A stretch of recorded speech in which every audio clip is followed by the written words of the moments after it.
Hello mga kaibigan, purihin natin si Jesus, Maria at Jose. Mapagpalang linggo sa inyong lahat at nasa ika-11 linggo na tayo sa pagkaraniwang panahon. Ang inyong lingkod, Father Bob, isang paring Carmelita.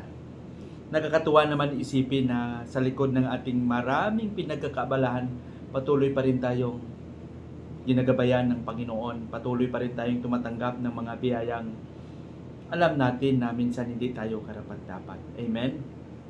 Mga kapatid, ang ating hangarin palagi sa araw-araw, sa mga pagsubok na binibigay ng Panginoon sa atin, sa ating mga nararanasan na maging mabuti tayo.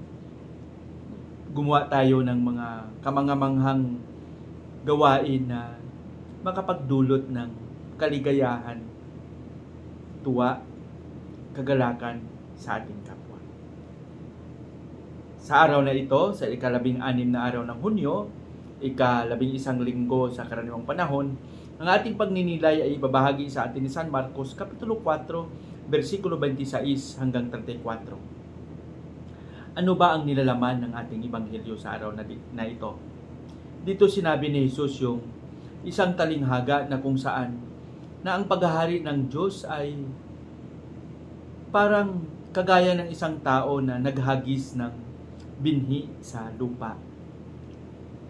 At nang tumubo ito na hindi alam sa kung paanong paraan ng naghagis. Dahil mataba ang lupa, tumubo ito ng malaki, ng may kalakihan, hanggang namunga. Ngunit kahit inaalagaan ito ng naghagis, may mga pangyayari sa binhi na hindi niya masyadong naunawaan. Paano? Yung kanyang kamangamanghang paglaki. At doon makita natin na gustong ipaabot ng ating ebanghelyo na ganito ang paghahari ng Panginoon.